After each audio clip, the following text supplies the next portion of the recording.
नमो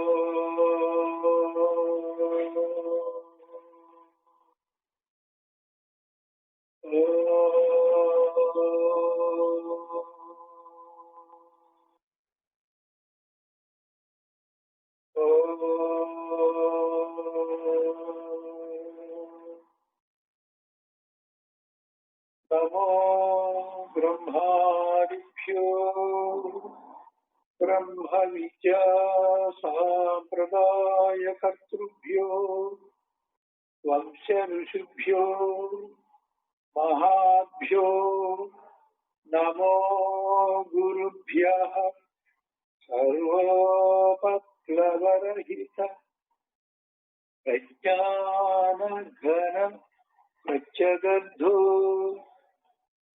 ब्रह्मैवाहमस्मि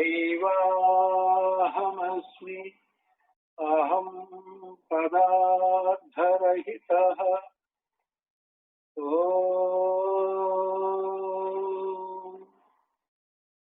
सहनावतु सहनौ भुनक्तु सह वीर्यं करवावहै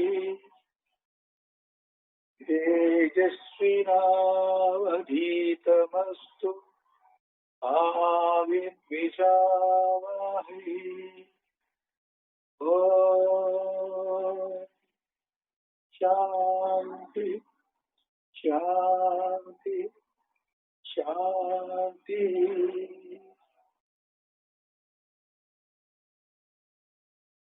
వివేక చూడమని సెప్టెంబర్ 10వ తారీఖు ఉపోద్ఘాతం చెప్పుకుంటున్నాం. దాంట్లో 9వ పేజీ దాకా వచ్చాము. అక్కడి నుంచి కొనసాగిస్తున్నాం.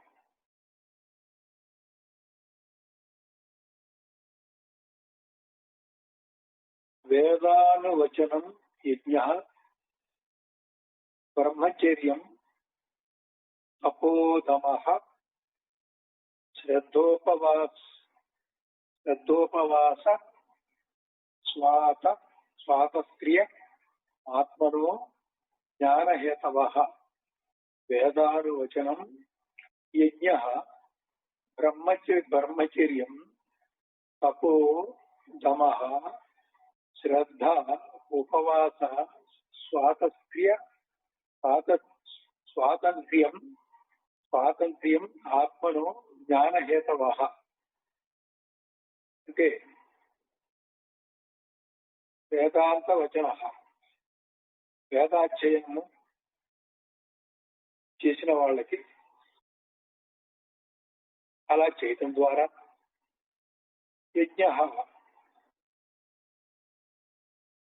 యజ్ఞముగా కర్మ చేయటం ద్వారా యజ్ఞ భావంలో కర్మ చేయటం ద్వారా బ్రహ్మచర్యం అంటే వివాహం చేసుకోకుండా కానీ స్త్రీతో సంబంధం లేకుండా ఉండటం అనే అర్థం కాకుండా, తాను జీవుడుగా కాకుండా తాను బ్రహ్మమే అయ్యింటే, ఒకవేళ ఆ బ్రహ్మము శరీరం ధరిస్తే ఇతర జీవుల్లాగా ఉంటే, బ్రహ్మము సహజంగా తాను బ్రహ్మానుభవంలో ఉంటూనే శరీరాన్ని ఒక చొక్కా ధరించినట్టుగా ధరించినప్పుడు ఆ శరీరానుసారమైన కర్మల్ని జీవభావం లేకుండా, త్రిపుటి భావం లేకుండా, ప్రతిస్పందనలో ద్వంద్వముగా చూడకుండా అన్నిట్లో కలిసి ఒకే చైతన్యం వ్యాపించినటువంటి ఆ చైతన్య స్వరూపుడు తానైనటువంటి వాడు ఎలా ఉంటాడో ఆ రకంగా చరించటం బ్రహ్మచర్యం. తపస్సు, ధనము, దమము. దమం అంటే నిగ్రహించటం. శ్రద్ధ, ఉపవాసం. ఉపవాసం అంటే 2 అర్థాలు ఉన్నాయి. ఆహారం తీసుకోకపోవడం. ఇంద్రియాలకి మనసుకు ఆహారం విషయం కాబట్టి మనసు యొక్క ఉపవాసం అంటే ఇంద్రియ భోగాలు, ఇంద్రియ లాలస,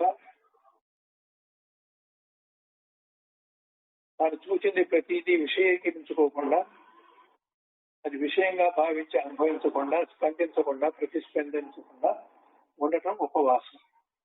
రెండో అర్థం ఉప అంటే సమీపము, వాసం అంటే వచించి ఉండటం. అంటే తాను ఆత్మస్వరూపం కాబట్టి, అప్పుడే ఆత్మానుభవం రాలేదు కాబట్టి, ఒక అనుష్ఠాన ఉపాసనా పద్ధతిగా ఆత్మ లక్ష్యాల్ని లక్షణాలని తెలుసుకొని ఆత్మ సమీపంగా, ఆత్మ లక్షణాలకి దగ్గరగా, ఆత్మ లక్షణాలని అనుసరిస్తూ అనుకరిస్తూ తన దగ్గర లేకపోయినా ఉన్నట్టుగా భావిస్తూ ఆ రకంగా నడుచుకుంటూ అలా ఆత్మ దగ్గరే ఉండటం, ఆత్మలోనే ఆత్మగానే ఆత్మ సమీపంలో వసించి ఉండటం. ఎంతవరకు చేతైతే అంతవరకు. ముందు సమీపం, తర్వాత ఆత్మగా, తర్వాత సహజంగా ఆత్మే.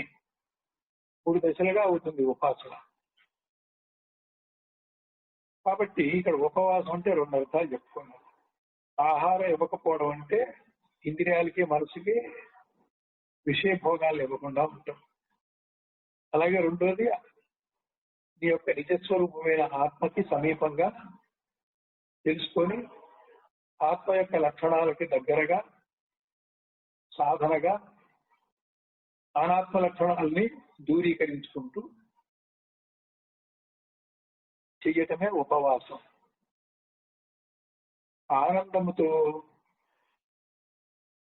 ఏ ప్రతిబంధము లేకుండా, అంటే ద్వంద్వాలు బాధించినప్పుడు ద్వంద్వాల ప్రతిబంధకం అజ్ఞానంలో శరీరానుసారమైన శరీర తాదాత్మ్యత కూడినప్పుడు ఉన్నట్టుగా కాకుండా, శరీర తాదాత్మ్యత ఉన్నా కానీ, అది బాధిస్తున్నా కానీ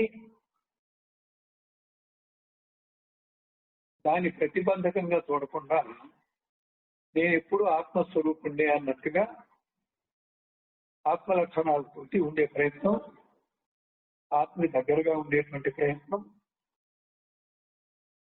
ఇంతకుముందు చెప్పిన ఉపవాసానికి ఇది ఇంకొంచెం ఉపవాస అభ్యాసం, అంటే ఆత్మ సమీపంగా ఉండే అభ్యాసం చేస్తూనే ఈ ద్వంద్వాలు త్రిపుల యొక్క బాధని ప్రతిబంధకంగా చూడకుండా పక్కకి నెట్టేసుకుంటూ తొలగించుకుంటూ దాన్ని పట్టించుకోకుండా ఆత్మగా ఉపాసన చెయ్యాలి, ఆత్మగా ఉన్నట్టుగా అనుష్ఠానం చెయ్యాలి. ఆత్మజ్ఞానములకు ఇవన్నీ కూడా హేతువులు. ఈ రకంగా కొంత ప్రయత్నం చెయ్యాలి. మనకి లక్ష్యము లక్షణము తెలిసినప్పుడు తేలిగ్గా దాని దగ్గరికి వెళ్తాము, గురువు గారు చెప్పినట్టు చేసి అనుభవం పొందుతాం. అది విషయం అయితే మామూలే, అలా చెయ్యొచ్చు. ఆత్మ మనసుకి నేనుకి విషయం కాదు, అది ఊహకి ఊహించినా కానీ అర్థం కాదు, ఊహకు అందదు. అలాగే ఒక అనుభవజ్ఞుడైన జీవన్ముక్తుడు గురువు గారు ఎవరైనా ఉంటే తన అనుభవాన్ని మాటల్లో చెప్పడానికి కూడా ఆయనకే కుదరదు, ఒకళ్ళు చెప్పినా మనకే అర్థం కాదు. దాన్ని ఏమన్నారంటే వాగామ మనోవాక్ అగోచరం, మనోవాక్ అగోచరం, మనస్సుకి వాక్కుకి అగోచరం. కాకపోతే అనిర్వచనీయం, అనిర్వాచ్యం. అనిర్వాచ్యం అంటే చెప్పడానికి వచించడానికి వీలు దానికి, అనిర్వచనీయం అంటే నిర్వచించడానికి లేక డిఫైన్ చేయడానికి వీలు పడుతుంది. మరి అటువంటి దాన్ని అంత తేలిగ్గా పట్టుకోవడం అనేది కొంచెం కష్టసాధ్యం. కాబట్టి అనృత జడ దుఃఖ అనుభవాలు మనకి తెలుసు మన జీవితంలో ప్రతి ఒక్కరికి. అనృతము కానిది సత్తు, జడము కానిది చిత్తు, దుఃఖము కానిది ఆనందం. సచ్చిదానందం అనుభవం వస్తే గాని తెలియదు, కానీ అనుభవం వచ్చినాడు కూడా మాటల్లో చెప్పలేడు. కానీ ఎంత వివరించినా మనసుకి ఊహకి అందదు కానీ అమృత జడ దుఃఖాలు కానిది సచ్చిదానందం అనేది మాత్రం అర్థమైంది కదా. మన జీవితాన్ని అమృత పద్ధతిలో అసత్ పద్ధతిలో కాకుండా అసత్ పద్ధతి కారణమైన ఇంద్రియాలు విషయాలు దాని జోలికి వెళ్లకుండా ఆత్మలక్షణంగా ఊరకుండుట, నిర్వికల్పంగా ఉండుట, ధ్యానంలో సమాధిలో ఉండటం, ఇలాంటి ఉపాయాలు పాటించి ఆత్మకు సమీపంగా ఉండేటువంటి ప్రయత్నం మనం చెయ్యొచ్చు. చేయగా ఈ ద్వంద్వాతీతము త్రిపుటి రహితము ఎప్పుడైతే అయిందో ఈ చేసిన అభ్యాసం ఏమీ కాదు, మనకి ఇబ్బంది ఏమి లేదు. తర్వాత ప్రయోజనం అవుతుంది. తర్వాత ఆత్మ సమీపానికి వెళ్తమే కాదు, ఉపరతి పొంది ఆత్మ సాక్షాత్కారం పొంది ఆత్మానుభవము, ఆత్మగా స్థిరమై ఆత్మనిష్టగా ఉండటం, ఇవన్నీ క్రమంగా సాధ్యం అవుతాయి. కనుక నాకు అర్థం కాదని చెప్పి ఊరుకోకుండా ఏదో ఒక చిన్న ప్రయత్నం చేయటం. పెద్దలు కూడా తటస్థ లక్షణాన్ని ఒకటి ఇచ్చారు. అసలు స్వరూపం ఎవరికి తెలియదు కానీ తటస్థ లక్షణం కూడా కల్పితం. అమృత జడ దుఃఖాలకి వ్యతిరేకంగా అర్థంగా అమృత జడ దుఃఖాలు పోగొట్టుకోవడానికి అది లేనిది ఇది లేనిది అది కానిది అనే పద్ధతిలో సచ్చిత్ ఆనందం అనేటువంటి లక్షణాన్ని అమృత జడ దుఃఖాలకి ప్రతియోగికముగా కల్పించబడింది. ఇది కల్పించబడింది కాబట్టి అసలైన బ్రహ్మము ఈ కల్పించబడ్డ లక్షణాలు కూడా ఉండవు కనుక ఈ ప్రతియోగిక బ్రహ్మ తటస్థ లక్షణంగా ఏదైతే సచ్చిత్ ఆనందమో, స్వరూపమైనటువంటి బ్రహ్మ సత్యం జ్ఞానం అనంతం బ్రహ్మ అనేటువంటిది నిజానికి అదే సత్యం. ఇది మధ్యంతరం, మధ్యంతరానికి తటస్థం అంటాం. అది గమ్యం చేరాక తానైన స్థితి లక్ష్యం, దాని స్వరూపం అంటాం. స్వరూపం నిజం కాబట్టి, తటస్థ లక్షణం ప్రతియోగికం కాబట్టి, కల్పితం కాబట్టి, ఈ కల్పితం కూడా లేని దానికి ఇంకొక వ్యతిరేకార్థం పెట్టాలి. ప్రతియోగికము నిష్ప్రతియోగికం. నిష్ప్రతియోగిక బ్రహ్మమేమో స్వరూప లక్షణం సత్యం జ్ఞానం అనంత బ్రహ్మ. ప్రతియోగిక బ్రహ్మేమో తటస్థ లక్షణము కల్పిత లక్షణము సచ్చిత్ ఆనందం. అంటే మొదటి స్టెప్ లో సచ్చిదానందానికి వెళ్తే అప్పుడు స్వరూపం అంటే ఏంటో తెలుస్తుంది. అది ఎలా తెలుస్తుంది అంటే ఆ తటస్థ లక్షణంలోనే నీకు అవరోధాలన్నీ పోయినాయి. అమృత జడ ఈ రెండు కూడా తొలగిపోయినాయి. తద్వారా దుఃఖం ఆగిపోయింది. తద్వారా సత్వగుణంలో ప్రశాంతి లభించింది. చిత్తవృత్తులు నిరోధమైనవి. విషయం మీదకి పోవట్లేదు. పోయినా ద్వంద్వాలు త్రిపిటితో బాధించబట్టలేదు. ఈ స్థితిలో అవరోధం ఎప్పుడైతే పోయిందో ఆ పైనుంచి ఏ పద్ధతిలో నిత్యంలో దిగుతూ అవరోహించావు ఆ స్వరూపం యొక్క కార్యప్రకాశం తటస్థ లక్షణాల్లో అందుబాటు అయింది. దాని ప్రభావంతోనే నీ నడక ఇంకొంచెం అధిరోహణ చేయటానికి వీలైంది. ఆ పద్ధతిలో మెల్లిగా భూమికానుభవాలు పొందుతూ చివరికి బ్రహ్మీభూత స్థితికి వెళ్ళేది సాధ్యపడుతుంది. కాబట్టి పెద్దలు అనుష్ఠానాలు, ఉపాసనలు, తపస్సులు, ధ్యానాలు చేసి వాళ్ళు పొందారు కాబట్టి ఒక ప్రమాణంగా మనకు అవన్నీ ఇస్తున్నారు. ఏమిటంటే వేదాధ్యయనము, యజ్ఞము, బ్రహ్మచర్యము, తపస్సు, దమము, శ్రద్ధ, ఉపవాసం. శ్రద్ధ అంటే ఏంటి? లోకవాసన, దేహవాసన, శాస్త్రవాసన లేకుండా గురుబోధ మీద గురు చెప్పే విషయాన్ని అవగాహన చేసుకోవడానికి మనసును ఏకాగ్రపరచడం. ఏ వాసన ఆటంకంగా లేకుండా, వాసనాత్రయం నీకు ఆటంకపరచకుండా చేసుకొని ఏకాగ్రతతో మనసుని గురుబోధ మీద లగ్నం చేయటమే శ్రద్ధ. ఈ శ్రద్ధలో కూడా తామసిక శ్రద్ధ, రాజసిక శ్రద్ధ, సాత్విక శ్రద్ధ అని శ్రద్ధాత్రయ విభాగ యోగం. ఉపవాసం చెప్పాను. ఆనందంతో ఉండాలి అంటే ఆత్మ ఆనంద లక్షణంతో ఉంది కాబట్టి ముందు మనం ఆనందాన్ని పెట్టుకోవాలి. ఆనందం రమ్మన్నా వస్తుందా? ఆ దుఃఖం అనే ప్రతిబంధకాన్ని మనం అధిగమించినప్పుడు వస్తుంది. ఇలాగా ఆత్మజ్ఞానానికి ఈ చెప్పిన పైనటువంటి కారణాలన్నీ హేతువులుగా, ఉపాయాలుగా ఈ రకంగా మీరు చేసుకుంటే మీరు ఆత్మ దగ్గరకు సమీపించి ఉపరతి పొంది మరింత ముందుకెళ్లి ఆత్మనిష్ట సంపాదించి మరింత ముందుకెళ్లి ఆత్మస్వరూపం అవుతాం. నానా జన్మాంతర సహస్రేషు జన్మాంతర సహస్రేషు యథా క్షీణాస్తు కిల్బిషా తదా పశ్యంతి యోగేన సంసారోచ్ఛేదనం మహత్. జన్మాంతర సహస్రేషు ఎన్నో జన్మల్ని మనం అనుభవించి, ఆ ఎన్నో అంటే ఇక్కడ సహస్రం అంటే వెయ్యని కాదు, చాలా చాలా అని. వేదాంతంలో సహస్ర అనేది, కోటి అనేటువంటి పదాలు చాలా ఎక్కువ అని చెప్పడానికి వాడతాం కానీ కోటి కిరణాలు భాస్కరుడికి అన్నప్పుడు ఎవరు లెక్క పెట్టారు కోటి ఉన్నాయని?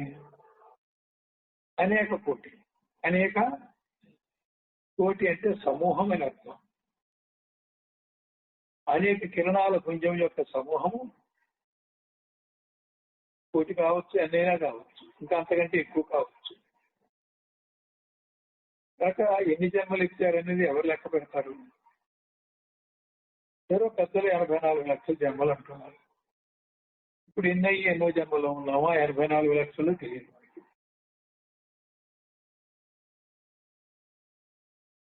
ఎలా క్షీణస్తు కిల్బిషం. సృష్టి పరిణామంలో పశుపక్షాదుల యొక్క, క్రిమికీటకాదుల యొక్క, సరీసృపాల యొక్క సంస్కారాలు స్వభావంగా కలిగినటువంటి మానవుడు బుద్ధిగత చైతన్యాన్ని పెంపొందించుకున్న మానవుడు ఆ బుద్ధికి సంబంధించిన చైతన్యంలో వివేకము, విచక్షణ జ్ఞానము, స్వంత నిర్ణయాలు తీసుకునేటువంటి స్వతంత్రము కలిగి ఉన్న మానవుడు అటువంటి బుద్ధితోటి సాక్షిత్వానికి, అంతరాత్మ ప్రబోధానికి, ఇంకా పైకి తటస్థ లక్షణానికి, ఇంకా పైకి అలా వెళ్ళేటువంటి అవకాశం ఒక్క మానవుడికే, మానవ జన్మకే సాధ్యమైంది. అయితే ఆటంకంగా ఉన్నటువంటి పరిణామంలో వచ్చినటువంటి సంస్కారాలు, మానవుడి స్వభావంగా గూడు కట్టుకున్నవన్నీ కూడా కొన్ని వేల జన్మల్లో క్రమక్రమంగా అవన్నీ పోతాయి. కీపిషము అంటే దోషాలు, క్లేశాలు. అవి నువ్వు తప్పించుకోలేనివి. నీలో ఉన్న సంస్కారాలు ప్రేరేపించబడినప్పుడు ప్రారంభంగా తప్పనిసరిగా అనుభవించడానికి వచ్చినవి. అనుభవాన్ని అనుభవించవచ్చు కానీ అనుభవాన్ని స్వీకరించకుండా వదిలేయచ్చు. ఓర్పు, సహనము, త్యాగము, దైవీ భావంతో వదిలేసేయచ్చు. ఆగామి మన చేతిలో ఉంది, ప్రారంభం మాత్రం తప్పదు. ₹1,00,000 నష్టం రావడం తప్పకపోవచ్చు, దానివల్ల దుఃఖపడతాం అనేది మాత్రం మన చేతిలో ఉంది. దుఃఖపడడం, పడకపోవడం మన చేతిలో ఉంది. రియాక్షన్ మన చేతిలో ఉంది కాబట్టి ఆగామి చేయకుండా ఉండొచ్చు. వచ్చినటువంటి అనుభవం మనకి ప్రారంభం భోగతో నశ్యతే అన్నారు.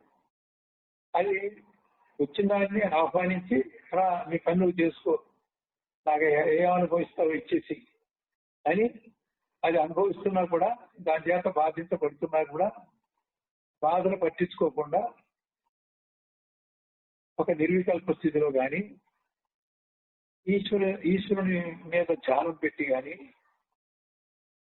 మేలైనా కీడైనా ఈశ్వర ప్రసాద భావంతో కానీ, అనుగ్రహం అంటే దీర్ఘకాలికంగా మేలు చేసేదని, తాత్కాలికంగా కీడులాగా అనిపించినప్పటికీ, తాత్కాలికంగా బాధ అనిపించినప్పటికీ, మన మానవ యొక్క బుద్ధి వివేకాన్ని పెంపొందింపజేయటానికి, అంతిమంగా ఆత్మ సాక్షాత్కారానికి ఉపయోగపడుతుందనే భావనతో మనకి కష్ట నష్టాన్ని కూడా అంతా మనం మేలుకెళ్ళి తీసుకోవాలి. కాబట్టి ఈశ్వరుడు ఎప్పుడు కూడా దయామయుడు. కొన్ని కష్టాలు పెట్టడం ద్వారా కూడా మనని సద్గతికి చేరుస్తారు. సుఖం ఉంటే దైవాన్ని మర్చిపోతాం. భారతంలో కూడా ధర్మరాజు పట్టాభిషేకం అయిపోయిన తర్వాత నేను వెళ్ళొస్తానని చెప్పేసి కృష్ణుడు కుంతి దగ్గర అనుమతి కోరినప్పుడు, కష్టాల్లో ఉన్నప్పుడల్లా నువ్వు మాతోనే ఉన్నావు, కోరినా కోరకపోయినా ఉన్నావు, ప్రార్థిస్తే మరుక్షణంలో వెంటనే వచ్చావు, ఇప్పుడు మా కష్టాలను తీరిపోయినాయి, కౌరవులంతా మరణించారు, మళ్ళీ రాజ్యం వచ్చేసింది, బాధ పెట్టేవాళ్ళు ఎవరు లేరు, కాబట్టి మా కష్టాలు ఉండవు, కాబట్టి మీకు మాకు దొరకవు. కాబట్టి కష్టాలు కూడా భగవంతుడు మాటి మాటికి మన దగ్గరికి సహాయం చేయడానికి కానీ, ఉద్ధరించడానికి కానీ, జ్ఞానాన్ని అందించడానికి కానీ, ఆయన యొక్క సమీపంలో ఉండటం వల్ల ఆ ప్రభావంతో జ్ఞాన మార్గంలో మనం ప్రయాణం చేసే ఆవశ్యకతని మనకు అనుగ్రహించడానికి కానీ వీలవుతుంది. అలాగే ప్రహ్లాదుడు కూడా రాక్షసులందరినీ చంపడానికి విష్ణువు అవతరిస్తున్నాడని నరసింహావతారం శాంతింపజేసిన తర్వాత చివరికి ప్రహ్లాదుడు ఒక కోరిక కోరాడు. ఆ రాక్షసులందరినీ చంపినా కానీ కొంతమంది నుంచు, ఏదో మా వాళ్ళ మీద ప్రేమతో అడగట్లేదు, నేను మమకారంతో అడగట్లేదు, నువ్వు మళ్ళీ మళ్ళీ రావాలంటే రాక్షస సంహారానికి ఆ మాత్రం కొంతమందిని వదిలేసాడు చెప్పి అడిగాడు. దీని కనుక అర్థం చేసుకుంటే మన జీవితంలో కష్ట నష్టాలు శుభాశుభాల్ని మనం రెండింటినీ కూడా మన మేలుకే తీసుకోవాల్సిన అవసరం ఉంది. పిలిపించాలంటే అలా తీసుకున్నప్పుడే ఈ బాధలు నష్టాలు దుఃఖాలు ఉంటాయి. దానికి కారణం పూర్వజన్మల పరిణామ క్రమంలో వచ్చిన సంస్కారాలు మనం అలాగే అనుభవిస్తాయి కాబట్టి ఆ కష్టాలు అలాగే ఉంటాయి.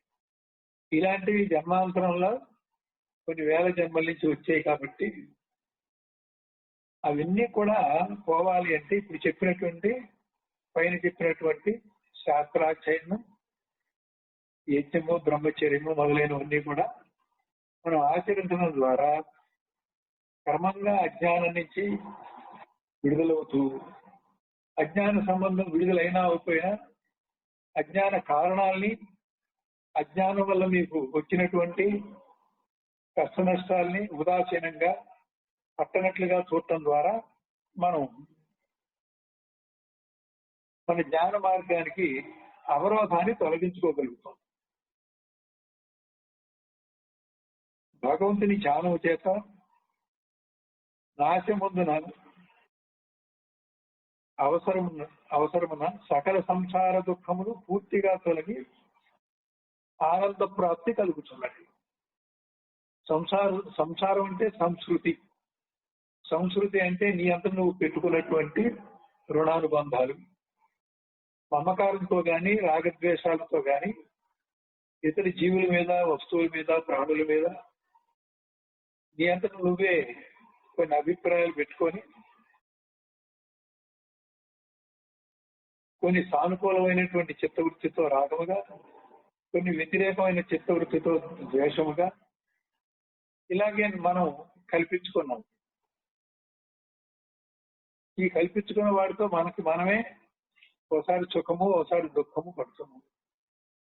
ఇదంతా కూడా నిత్య అనిత్య వస్తు వివేకంలో సుఖాలు కూడా నిత్యం కాదు, దుఃఖం కూడా నిత్యం కాదు. కనుక ఆపదలను పొందక, సంపదలను పొందక తటస్థంగా ఉండమని చెప్తున్నాడు. ఆ రకంగా దీన్ని జీర్ణం చేసుకొని ప్రశాంతంగా ఆనందంగా అనుభవించడం భౌతికంగా మంచిది. ఆధ్యాత్మికంగా సంస్కారాల్ని ఈ జ్ఞాన మార్గంలో ప్రయాణం చేయడానికి అవరోధాన్ని తొలగించడం కోసం కూడా ఈ సాధ్యత్వాన్ని, ద్వంద్వాతీత స్థితిని అభ్యాసం చేయటం మంచిది. రెండు రకాలుగా ఉపయోగం అది. యస్మిన్ విశుద్ధే విరజేచ చిత్తేయ ఆత్మవత్ పశ్యంతి యతయా క్షీణదోషాః. యస్మిన్ విశుద్ధే విరజేచ చిత్తేయ ఆత్మవత్ పశ్యంతి యతయా క్షీణ దోషాః. మనస్సు రజోగుణ తమోగుణ శూన్యమై శుద్ధతత్వమును ప్రవేశించినప్పుడు క్షీణించిన పాపము గల యతీశ్వరుడు సమస్తమును స్వాత్మరూపముగా గాంచుతున్నాడు. నువ్వు ఆత్మరూపంగా సమస్తాన్ని చూడాలి అంటే నీకు ఆటంకం ఏంటి? తమోగుణం వల్ల నువ్వు ఏదై ఉన్నావనే సత్యాన్ని గ్రహించలేని ఆవరణతో ఉన్నావు. రజోగుణం వల్ల అది గ్రహించకపోగా సంస్కారయుతమైనటువంటి కర్మానుభవాలు ఎదురైనప్పుడు నీ అజ్ఞానం చేత అన్నిట్లో కూడా చైతన్యం ఏకంగా ఉన్నా నీకు ఆ చైతన్యానుభవం ఉన్నప్పుడు అన్నిట్లో నేనే ఉన్నాననేటువంటి అనుభవం ఉన్నప్పుడైతే మనకి ఏ బాధ లేదు. కానీ నేను సబ్జెక్ట్ గాను, నేను ఏ విషయాన్ని అయితే తీసుకున్నానో అది ఆబ్జెక్ట్ గాను రెండుగా విభజించుకొని ఆ విషయాన్ని నేను ఇంద్రియాలతో మనసుతో స్వీకరించినప్పుడు విషయ జ్ఞానం అనేది మూడోది వచ్చింది. అప్పుడు అది త్రిపుటి అయింది. త్రిపుటి ఎందుకయింది అంటే సబ్జెక్ట్ లో ఉన్న నీలో ఉన్న చైతన్యము, ఆబ్జెక్ట్ లో ఉన్నటువంటి విషయంలో ఉన్న చైతన్యము, ఈశ్వరుల్లో రెండు చైతన్యాలు ఒకటేగా ఉండటం చేత అది నేనే ఇది నేనే అని ఈశ్వరుడు అనగలుగుతున్నాడు. జీవుడు ఇక్కడ చైతన్యం తన సంస్కారాల చేత పరిమితం అయ్యేసరికి ఆ పరిమితమైనటువంటి చైతన్యంతో జీవుడు ఇతర వస్తువులు ఇతరులో ఉన్న చైతన్యాన్ని తనకంటే వేరుగా చూస్తున్నాడు. అసలు చైతన్యాన్నే అనుభవంలో లేదు కాబట్టి చైతన్యానుభవం ఉంటే జ్ఞానము, చైతన్యానుభవం లేకపోవడమే అజ్ఞానం. ఈ పైగా అజ్ఞానంలో విక్షేపంలో రజోగుణం వల్ల కొన్ని విషయాలు వచ్చేసినాయి. ఆ విషయం వెంటబడి విషయాకారం చెందుతున్నాడు. విషయ చింతన చేస్తూ విషయాకారం పొందుతున్నాడు. ఆ విషయం బాధించినప్పుడు వీడు బాధపడుతున్నాడు. విషయం సుఖపెట్టినప్పుడు వీడు సుఖపడుతున్నాడు. అది ఇంద్రియాల జ్ఞానంగా అలా స్పందిస్తున్నాడు. మళ్ళీ ప్రతిస్పందంగా ఆ విషయం నిన్ను బాధ పెట్టినప్పుడు బాధపడటమే కాకుండా ఆ బాధకి కారణమైన నిమిత్త కారణాన్ని ద్వేషిస్తున్నావు. ఇది ప్రతిస్పందన. అలాగే సుఖం వచ్చినప్పుడు సుఖం అనుభవించి ఊరుకోకుండా ఆ సుఖ పెట్టిన వాడి మీద రాగం అనేటువంటి ఒక ప్రతిస్పందన వస్తుంది. కాబట్టి ఒక విషయానికి నువ్వు విషయస్పర్శ నీకు కలగంగానే మొదటి స్పందన సుఖ దుఃఖాలు, రెండవ స్పందన రాగద్వేషాలు. ఈ విధంగా సమస్తము జరుగుతుంది. కాబట్టి స్పంద ప్రతిస్పందములు కూడా అజ్ఞాన కార్యాలు. పరిమితం చైతన్యము నీ స్వానుభవంలో ఉండేది ఏదో సంస్కారం ముద్రించబడటం చేత చైతన్యం మీద ఉన్న సంస్కారానుభవిస్తూ చైతన్యాన్ని నడిపించింది. అప్పుడు విషయాల్లోకి వెళ్ళి ద్వంద్వాల్లోకి వెళ్ళి స్పంద ప్రతిస్పందముగా ఆగామి కర్మలు చేస్తూ కొన్ని వేల జన్మలు తిరుగుతున్నాం. కాబట్టి మనసు ముందు ఈ తమోగుణ రజోగుణాల నుంచి విడుదలవ్వాలి. ఆ తమోగుణమే నాది నావాళ్ళు అనే మమకారాలు, ఈ భేదాలతో చూస్తుంది.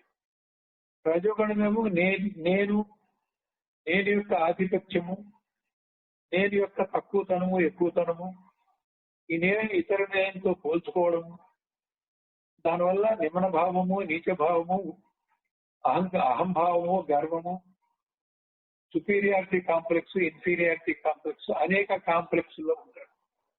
నేనుకున్న కాంప్లెక్స్ తొలగిస్తే అది యథార్థ నేనవుతుంది. అంతవరకు అది అసత్య నేనవుతుంది. ఈ నేనే రజోగుణం వల్ల పుట్టింది. చిత్తర గ్రంథి అన్నారు. చిత్త అనేది నీ అనుభవంలో సత్వగుణం అయితే, జనం అనేటువంటిది తమోగుణం అయితే, చిజ్జనముల యొక్క మిశ్రమంలో రజోగుణం పుట్టింది. తమోగుణ సత్వగుణముల యొక్క మిశ్రమంలో రజోగుణం పుట్టింది. కాబట్టి రజోగుణాన్ని మిశ్రమ గుణం అంటారు. ఏంటో అంటే తమోగుణ సత్వగుణ మిశ్రమం. ఉదాహరణకి సత్వగుణం పూర్తి ప్రకాశం అయినప్పుడు ఆ ప్రకాశంలో ప్రతి వస్తువు స్పష్టంగా కనబడుతుంది. తమోగుణం పూర్తి చీకటి అయినప్పుడు ఆ వస్తువు అక్కడ ఏమున్నదో కూడా కనబడుతుంది. ఉదాహరణకి తాడు పాము చెప్తూ ఉంటారు. పూర్తి వెలుగులో తాడు తాడుగా కనబడుతుంది, పూర్తి చీకట్లో తాడు కనబడుతూ మరొకటి కూడా కనబడుతుంది. మరి తాడు పాము ఎప్పుడు కనబడుతుంది? మసక చీకట్లో కనబడుతుంది. అంటే కొంత చీకటి కొంత వెలుగు మిశ్రమమైనప్పుడు కనబడుతుంది. కాబట్టి వెలుగు సత్వగుణము, చీకటి తమో గుణమైనప్పుడు మిశ్రమము మసక చీకటి అయినప్పుడు, మసక చీకటిలో భ్రాంతి కలుగుతున్నప్పుడు రజోగుణం వల్ల భ్రాంతి వస్తుందని అర్థం అవుతుంది. రజోగుణం వల్లనే తాడు పాముగా కనిపించింది. కాబట్టి మానవుడు రజోగుణం పోవాలి, అలాగే తమో గుణం పోవాలి. నేను నాది అనే విభజన పోవాలి, నా వారు పరాయి వారు అనే విభజన పోవాలి. ఈ విభజన వల్లే కదా ద్వంద్వాల వల్లే కదా వాటికి సుఖ దుఃఖాలు రాగద్వేషాలు ఈ రకంగా తన ఆగామి కర్మకి హేతువుగా ఉంటున్నాయి. కాబట్టి మన్ని గట్టిగా బంధించి ఉండేటువంటి రెండు గుణాలు తమో గుణ రజోగుణాలు. ఇవే నీ స్వరూపాన్ని మరిపించి విక్షేపంలో ముందు త్రిపుటిలో దింపి ఆ తర్వాత ఆ విషయానుభవం వచ్చేసరికి ప్రతిస్పందనలో ద్వంద్వానుభవం వచ్చింది.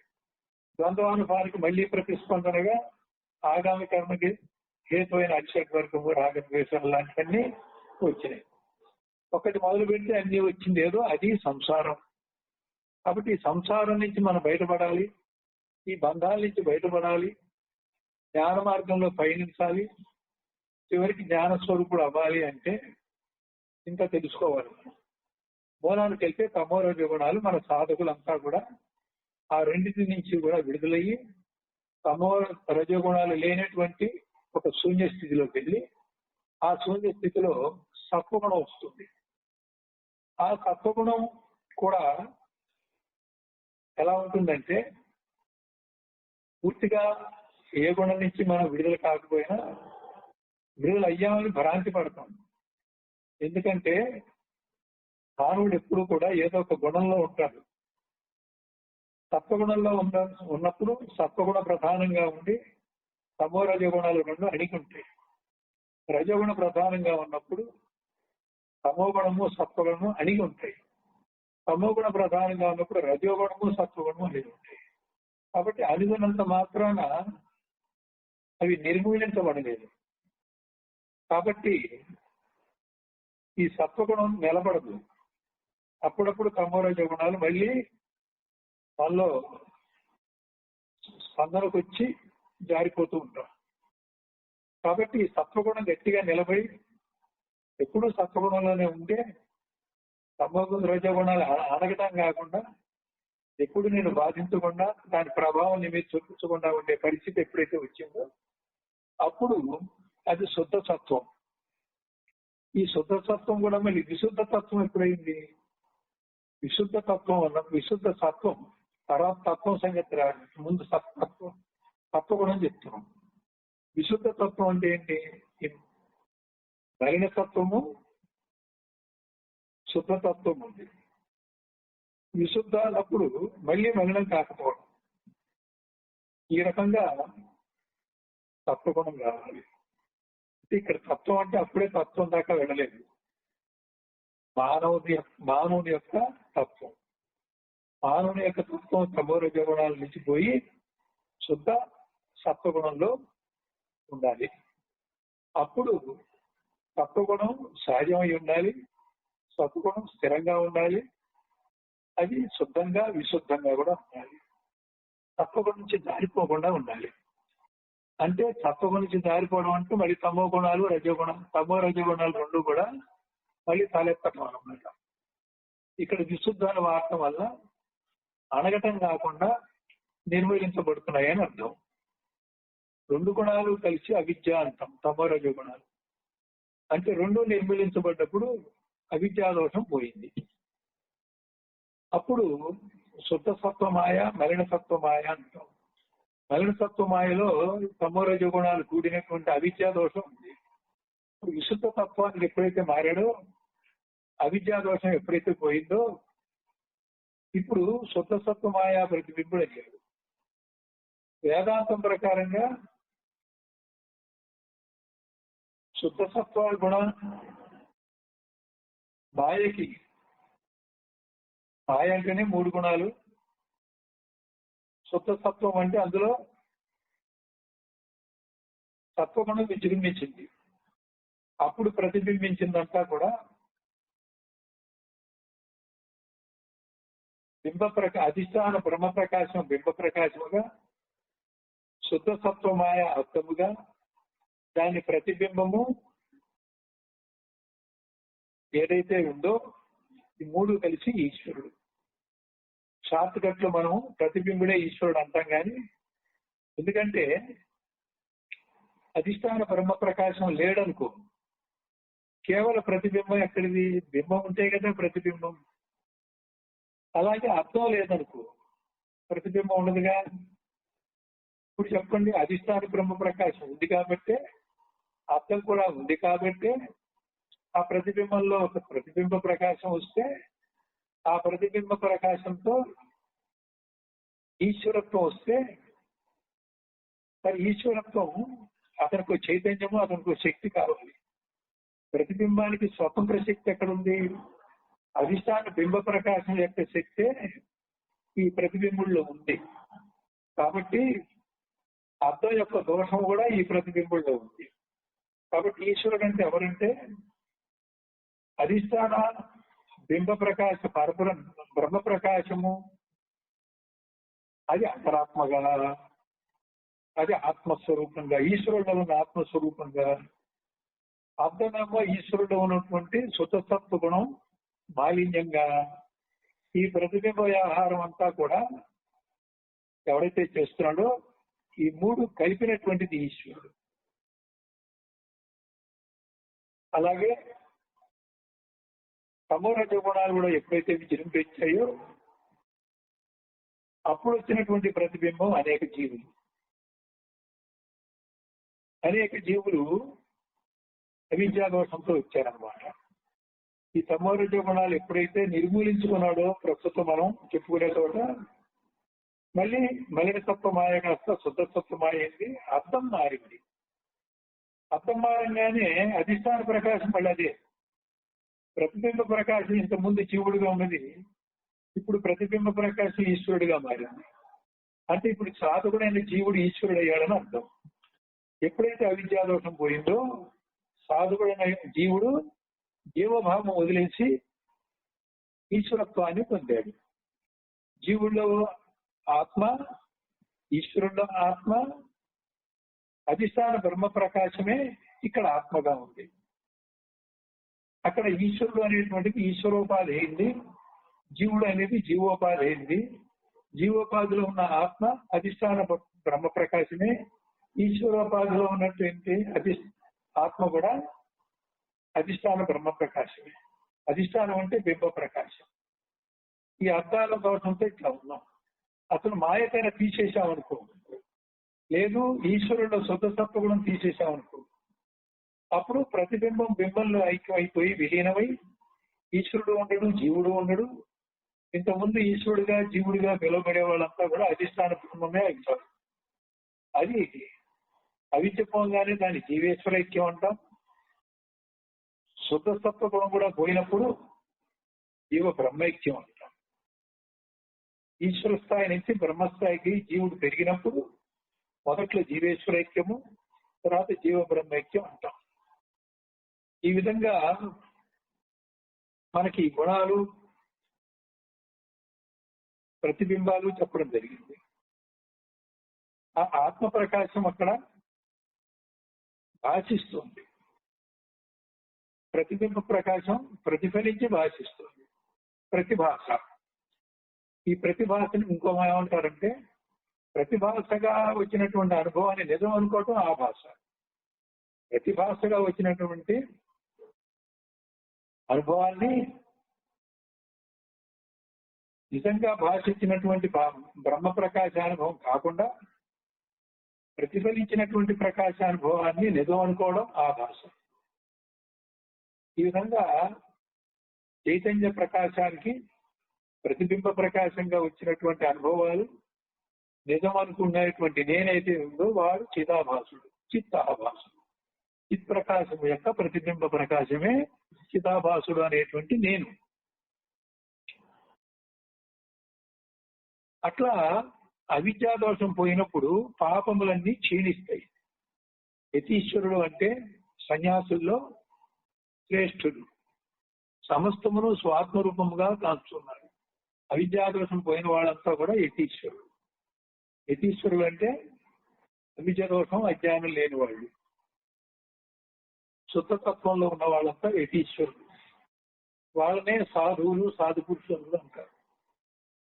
సాధుత్వం అంటే ఆవు సాధు, సాధు జంతువు అన్నట్టు కాదు. తత్వగుణంగా కూడా చెప్తూ ఉంటాం కానీ నిజానికి సాధు అంటే సద్రూపం. అమ్మవారు నామాల్లో కూడా సాధువు అని, సాధ్వి అని ఉంది, అంటే సద్రూపిణి అని. అంతేకాకుండా సతీ అని కూడా ఉంది. సతీ అన్న సత్తు యొక్క స్త్రీలింగం సతీ, ఇక్కడ భార్య అని అంటాం. ఇంకా అమ్మవారి దగ్గరికి వెళ్తే సతీ అంటే పతివ్రత కాబట్టి ఈశ్వరుడితో అర్ధభాగంగా ఉంది కాబట్టి ఒక భార్య భర్తని, భార్యాభర్తల్లో ఉన్నటువంటి భార్యను అర్ధాంగి అంటాం. అంటే అర్ధభాగం ఆమెని, అంతే అంత అర్ధభాగంగా కలిసిపోయింది, వేరుగా లేదు అన్నప్పుడు వాడిని పతివ్రత అని సఖి అంటారు. అందుకే అమ్మవారి యొక్క నామాల్లో సదాశివ పతివ్రత అని కూడా అంటారు.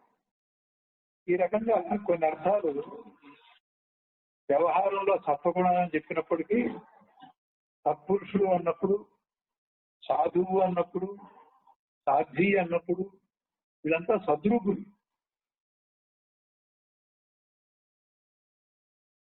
ఈ సద్రూపానికి ఈ రకంగా చెప్పుకుంటున్నాం మనం. సమేతం వేదానువచనేన బ్రాహ్మణ వివిదిశంతి యజ్ఞేన దానేన తపసా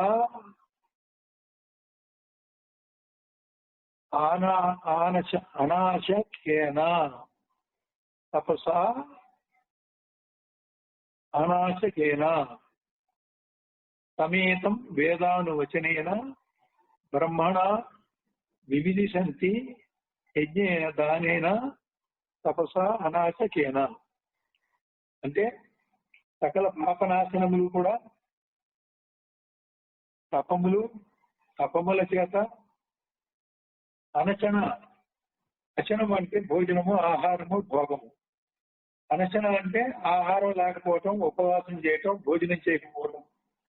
ఇక్కడ అనచనం అంటే, అచనం అంటే విషయాన్ని ఆహారంగా తీసుకునే మనసును తీసుకుంటే విషయ భోగాల్ని విడిచిపెట్టడం అనచన. రూపవ్రతం,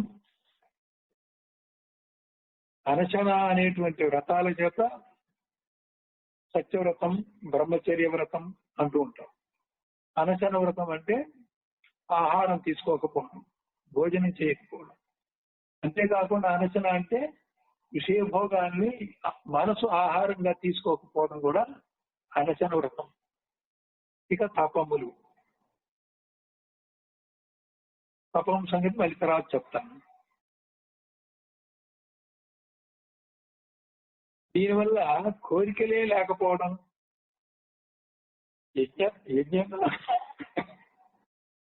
యజ్ఞదానముల చేతను బ్రహ్మజ్ఞానమును గొడవగోరు వారు శృతి అనుసారముగా ఆ పరబ్రహ్మను తెలియగోరుతుంటారు.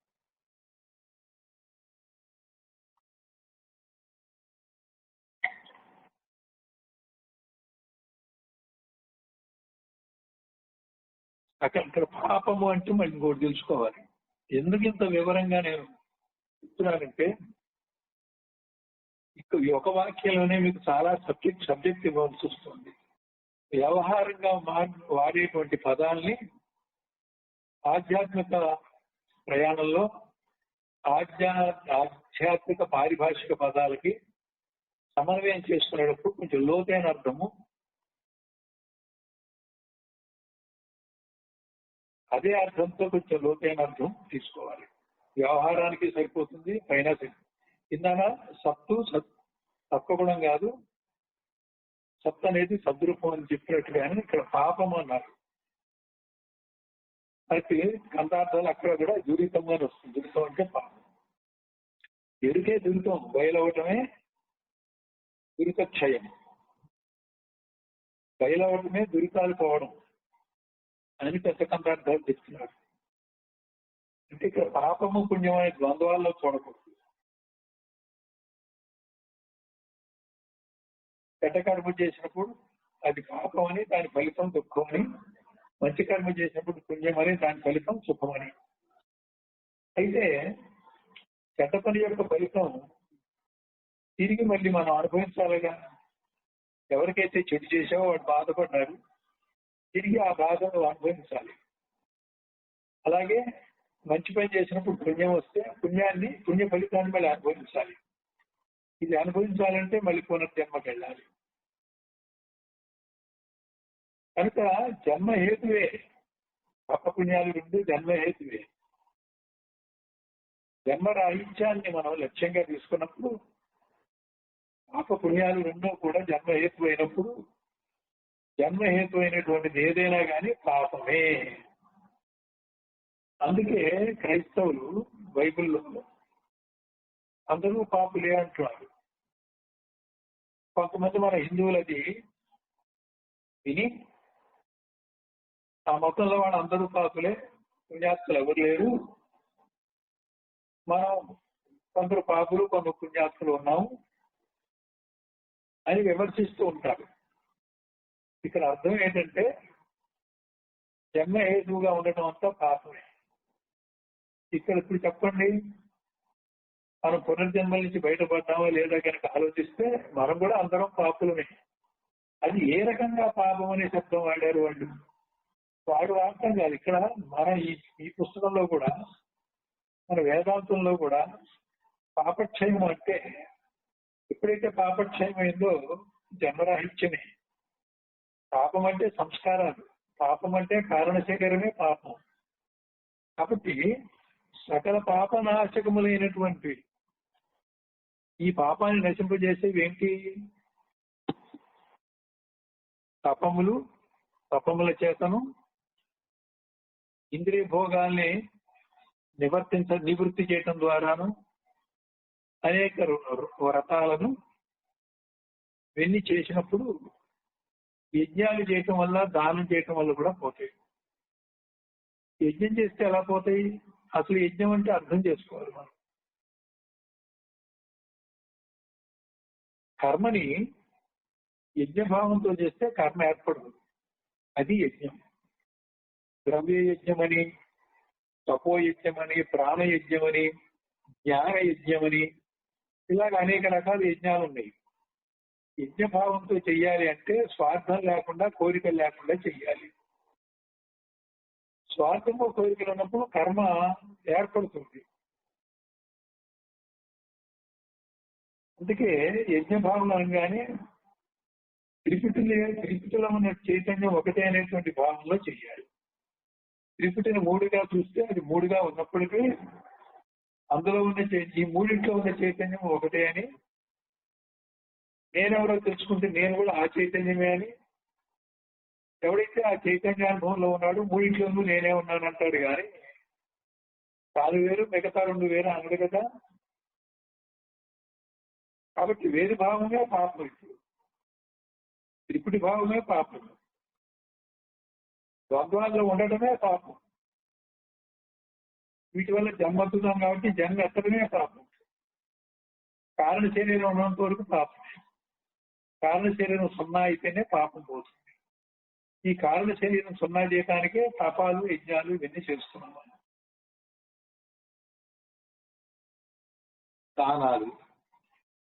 దానాలు చేస్తే అవుతుంది, ముందు పాపం పోయి పుణ్యం వచ్చి, పుణ్యం అనే సుకృతం వల్ల భక్తిలోకి దిగి భక్తి యోగంలో ఈశ్వరానుగ్రహం పొంది ఈశ్వరానుగ్రహం చేత జ్ఞానంలో ప్రవేశించి జ్ఞానంలో ప్రవేశించిన వాడు గురువు అనుగ్రహంతో ముక్తి పొందుతాడు. ఈ వరుస క్రమం కావాలంటే మధ్యంతరంగా తపము, యజ్ఞము, దానము ఇవన్నీ కూడా చెయ్యాలి. బ్రహ్మచర్య వ్రతము, వేదాంత శాస్త్ర అధ్యయనం ఇవన్నీ కూడా చెయ్యాలి. ఏది ఎందుకు చెయ్యాలో కూడా మనం తెలుసుకోవాలి. ఎవరైనా ఏదైనా చేయమంటే నేను ఎందుకు చెయ్యాలి, నాకేంటి లాభం అనేది అడిగేది మనకి లోకంలో ఉంది. మరి ఈ విద్యకి ఎందుకు రావాలి? ఎక్కడో సంపాదించుకోకుండా, వ్యాపారం చేసుకోకుండా అనేవాళ్ళు కూడా ఉంటారు కదా. ప్రతిదీ లాభంతోనే చేస్తాను. అసలు మానవుని యొక్క మనసు బుద్ధి కూడా కావాలని దుఃఖం కోరుకోడు, సుఖమే కోరుకుంటాడు. దుఃఖం రాకుండా, కష్టం రాకుండా, నష్టం రాకుండా జాగ్రత్త పడుతూ ఉంటాడు. లాభానికి, సుఖానికి, ఆనందానికి, భోగానికి ఎప్పుడు కూడా ప్రయత్నం చేస్తాడు. అతని ప్రయత్నం ఎప్పుడు ఇలాగే ఉన్నప్పటికీ కూడా ప్రియం, మోదం, ప్రమోదం అనే పద్ధతిలోనే అతను చేస్తూ ఉంటాడు. కానీ తీరా కర్మ ప్రారంభం అనుభవించేసరికి తాను కోరని కూడా వస్తూ ఉంటాయి. కాబట్టి అది ఫలితంగా వస్తుంది. కానీ ప్రతివాడు కూడా ముందు ప్రియంమోదం, ప్రమోదంతోనే పోతున్నాడు. ఈ మూడు కూడా తనకి ఏది కావాలో అది పొంది ఆనందంగా, సుఖంగా ఉండాలి. అది రాకపోతే నాకు దుఃఖము, బాధ అని బాధ నివారణకు, సుఖప్రాప్తికే ప్రయత్నం చేస్తూ ఉంటాడు ప్రతి మానవుడు, ప్రతి జీవి కూడా. తెలిసినంతలో, వివేకం ఉన్నంతలో. ఈ ప్రకారం నిష్కామ కర్మ చేతను ఇంకోటి కూడా చెప్పాడు, నిష్కామ కర్మ అని. ఎందుకంటే ప్రారంభం తప్పదు, ఆగామి కర్మ తప్పించుకోవచ్చు. అది నిష్కామ కర్మ అయితే ఆగామి రాదు, కామ్య కర్మ అయితే వస్తుంది. కోరికలతో చేస్తే సంస్కారం ఏర్పడుతుంది. ఏ కోరిక లేకుండా కర్మ చేసినప్పుడు కర్మ అంటారు. భగవంతుని ధ్యాన భక్తుల చేత కూడా సకల పాపాలు హరిస్తాయి. ఎట్లా హరిస్తాయి?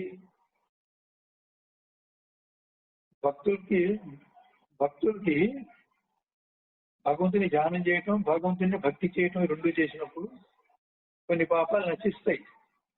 అంటే పుణ్యం వస్తుందని అర్థం. అయితే మనం చెప్పిన లోతైన అర్థంతో చెప్తే ఆత్మని సమీపిస్తాము, ఆత్మానుభవం పొందుతాం. రెండు అర్థాలుగా కూడా ఉంది ఇక్కడ. ఒకటి ద్వంద్వంగాను తీసుకోవచ్చు, ఒకటి ద్వంద్వాతీతంగాను తీసుకోవచ్చు. ఈ సకల పాపములు నశించి ముక్తులవుతున్నాడు. పాపాలు నశిస్తే పుణ్యాత్ముడవ్వాలిగా, ముక్తుడు ఎట్లా అవుతాడు? కాబట్టి ఇక్కడ పాపాలు అన్నప్పుడు పాప పుణ్యాలు రెండు కూడా అని అర్థం. సకల శాస్త్రములు ఇలాగే చెప్తున్నాయి. మరియు అజ్ఞానమల పూర్ణత్వా పురాణో మలిన స్మృత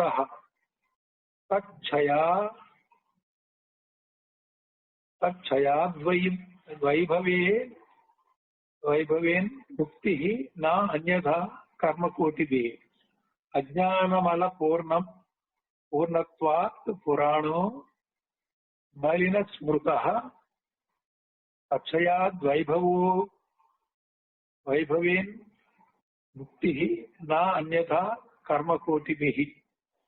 జీవుడు అజ్ఞానమాలయముతో కూడి ఉన్నందున ఇన్నెందుకు చెప్తున్నావంటే, అజ్ఞానికి జ్ఞానం లేదు, అదొకటి ఉంది, నువ్వు ప్రయత్నం చేయాలన్నా కూడా చేయలేడు కదా. అతని నమ్మకాలే లేవు అసలు. నమ్మని వాడికి ఏం చేయాలి? ముందు భౌతిక సుఖం కోసం ఏం చేయాలో చెప్పాలి. అర్థకామాలు ధర్మంగా చేస్తే ఏమిటి, చేయకపోతే ఏమిటో చెప్పాలి. ముందు కొంతవరకు తమోరజ గుణాల నుంచి సత్వగుణంలోకి తీసుకొచ్చి మానసిక శాంతి కోసం చెప్పాలి. భౌతిక సాంసారిక సమస్యలు తీరే పద్ధతి చెప్పాలి. ఆ తర్వాత స్వభావంలో మార్పు చేసుకుంటే నువ్వు హాయిగా ఉంటావని చెప్పాలి. ముందు బాహ్యార్థంగా కొంత నడక అయిన తర్వాత భక్తిలోకి దింపాలి.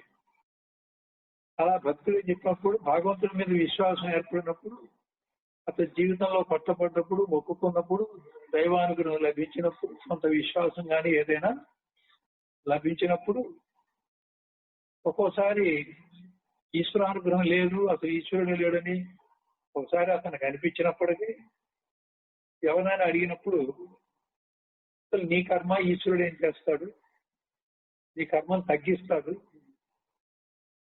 నువ్వు భక్తి చేస్తే కొంచెం తొలగిస్తాడు అనేటువంటిది చెప్తూ మెల్లిగా జ్ఞానంలోకి దింపినప్పుడు కానీ అతను దారికి రాడు.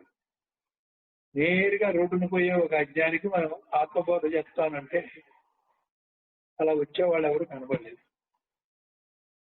వాళ్ళు ఈ వివేక్ చూడమని నేను రకాలుగా చెప్తున్నప్పుడు కూడా కొత్తగా వచ్చేవాళ్ళు వింటున్నారని నాకు అనిపించదు. పాత వాళ్ళు ఇంకొంచెం లోతైనటువంటి అర్థాన్ని గ్రహించడానికి ఆసక్తి చూపిస్తున్నారని మాత్రం నేను చెప్పగలను. కొత్త వాళ్ళు ఒకసారి కలిస్తే నాకు సగం సగం అర్థమైందని కూడా చెప్పారు. అది నిజమే. ఉపోద్ఘాతం పూర్తయ్యేదాకా లక్ష్యాన్ని మార్గాన్ని చెప్పడం జరుగుతుంది.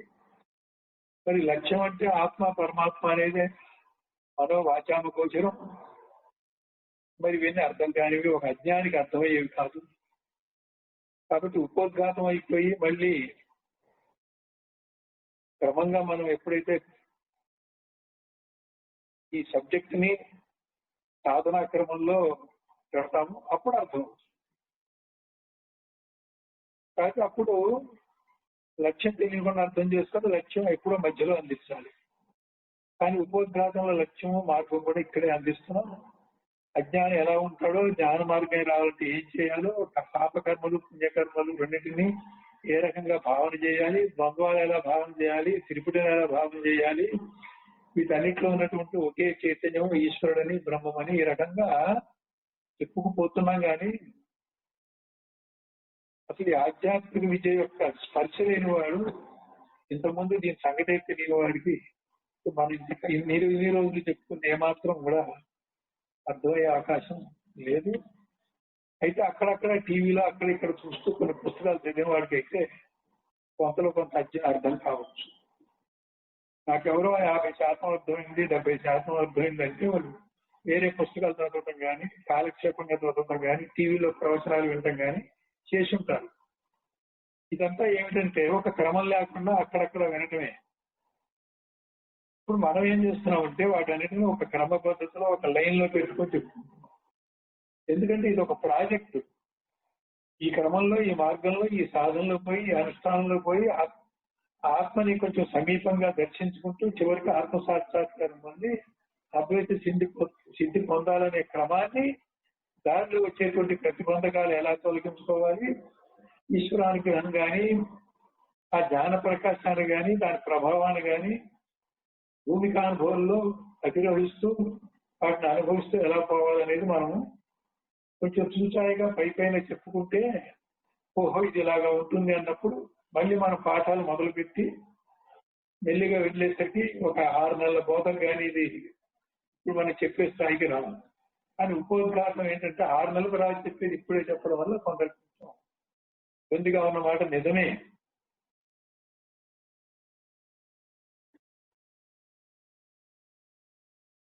అజ్ఞాన మాలిన్యమును క్షయించినప్పుడు ముక్తుడగుతున్నాడు. ప్రకృతి సంబంధ కర్మకోటుల చేత ఎన్నటికీ శుద్ధుడు కాదాలుడు. ఇంకా చెప్పిన తర్వాత ప్రకృతి కర్మలని, ఆధ్యాత్మిక కర్మలని 2 ఉన్నాయి. ఆధ్యాత్మిక కర్మల్ని సత్కర్మలు అంటారు. ఇంతసేపు మనం చెప్పుకున్నవి శాస్త్రాధ్యయనము, తపస్సు, యజ్ఞము, దానము, ఉపవాసము, అనశనము, ఈ చెప్పినవన్నీ కూడా సత్కర్మలు.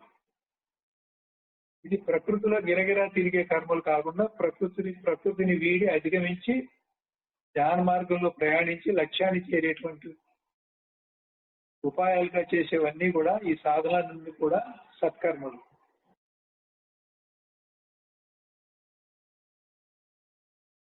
అందుకని ప్రకృతి సంబంధంగా ఉన్న కర్మలన్నీ కూడా అనేక జన్మల్లో తిప్పుతాయి కానీ బయటపడేయవు.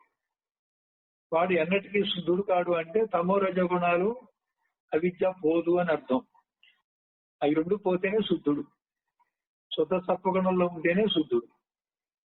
అది కూడా పోతే పరిశుద్ధుడు. అజ్ఞాన పాశ బద్ధత్వాత్ ముక్త పురుష స్మృత జ్ఞానాత్ తస్య నివృత్తి స్యాత్ ప్రకాశాత్ తమసో యథా అజ్ఞానపాశబద్ధత్వాత్ ముక్తః పురుష స్మృతః జ్ఞానత్తస్య నివృత్తి స్యాత్ నివృత్తి స్యాత్ ప్రకాశాత్ తమసో యథా.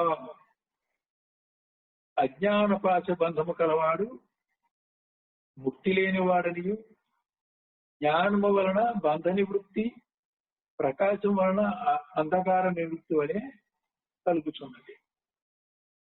అజ్ఞానపాశ బంధం అంటే త్రిపుటిగా విభజనగా చూసేటువంటి దృష్టి. ఆ దృష్టి చేత పొందిన విషయ జ్ఞానంలో ద్వంద్వాలుగా చూసే దృష్టి, ఆ ద్వంద్వాల చేత ప్రతిస్పందిస్తూ ఆగామి కర్మ చేస్తూ రాగద్వేషయుక్తంగా ఉండటం అనేది ఈ మొత్తం వ్యవస్థ, ఈ గొలుసు కట్టంతా కలిపి పాశము. పాశము అంటే ఏంటంటే పశువుని కట్టే తాడు. పాశం అనే పదానికి పశువు వెళ్ళిపోకుండా ఒక కట్టుకొయ్యకి ఒక తాడేసి కడతాము, దాన్ని పాశం అంటాం. యమపాశం అని కూడా అంటాం.